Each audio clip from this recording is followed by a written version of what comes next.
আরজি করে নৃশংস হত্যাকাণ্ড ও পুলিশি নিষ্ক্রিয়তার প্রতিবাদে বিজেপির বিক্ষোভ কর্মসূচি তারকেশ্বর থানায়। আরজি করে নৃশংস হত্যাকাণ্ড ও পুলিশি নিষ্ক্রিয়তার প্রতিবাদে আজ তারকেশ্বর বিজেপির পক্ষ থেকে তারকেশ্বর থানার সামনে বিক্ষোভ কর্মসূচি চলে।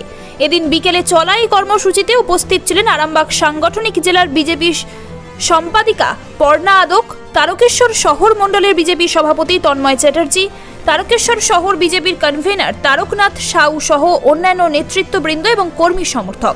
এই বিষয়ে আরামবাগ সাংগঠনিক জেলার বিজেপির সম্পাদিকা পর্ণা আদক বলেন, আপনারা দেখেছেন তিলোত্তমার ন্যায় বিচারের দাবিতে একের পর এক আন্দোলনের মধ্য দিয়ে পশ্চিমবঙ্গের সকল মানুষ রাস্তায় নেমেছেন। একই সাথে ভারতীয় জনতা পার্টিও রাস্তায় নেমেছে এবং আমাদের আন্দোলন বিভিন্নভাবে চলেছে।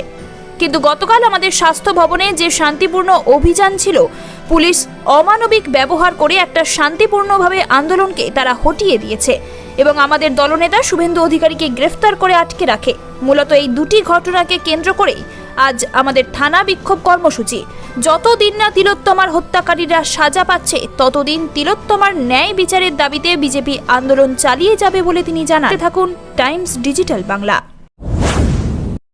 তিলোত্তমার বিচার আমরা দেখেছি আজকে পশ্চিমবঙ্গে তিলোত্তমার ওপর যেইভাবে একের পর এক যে অত্যাচার, যে নির্মম অত্যাচার হয়েছে, যে বর্বর অত্যাচার হয়েছে, যে অমানবিক অত্যাচার হয়েছে, তার জন্য একের পর এক গোটা পশ্চিমবঙ্গে সকল মানুষ রাস্তায় নেমেছে, আমরা এটা দেখেছি। এবং সেই সাথে আজকে ভারতীয় জনতা পার্টিও রাস্তায় নেমেছে এবং আমাদের আন্দোলন বিভিন্নভাবে চলেছে, প্রতিদিন চলেছে।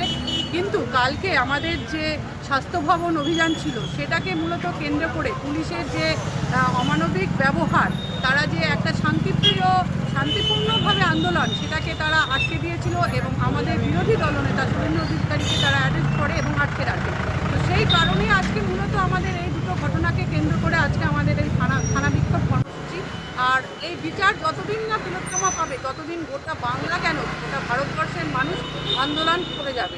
তার সাথে আমরা হাস্যকর একটা ঘটনা দেখতে পাচ্ছি যে আমাদের রাজ্যের মুখ্যমন্ত্রী মাননীয়া, উনিও আন্দোলনে নেমেছেন, উনিও ফাঁসির দাবিতে আন্দোলনে নেমেছেন। তো এটা আমাদের কাছে ভীষণ, সাধারণ মানুষের কাছে ভীষণ হাস্যকর মনে হচ্ছে। কারণ যিনি পুলিশ মন্ত্রী, যিনি স্বাস্থ্যমন্ত্রী, যিনি রাজ্যের ড্রাইভার যার ওপরে, উনি যদি বিচারে নামেন, রাজা যদি তার রাজত্বে বলেন যে বিচার করুন, তার মানে উনি প্রমাণ করছেন যে এই পশ্চিমবঙ্গে ওনার শাসন নেই, উনি বিচার দিতে পারছেন না পশ্চিমবঙ্গের মানুষকে। তো তাই এই নাটক না করে উনি অবিলম্বে পদত্যাগ করুন, এটাই আমরা চাই।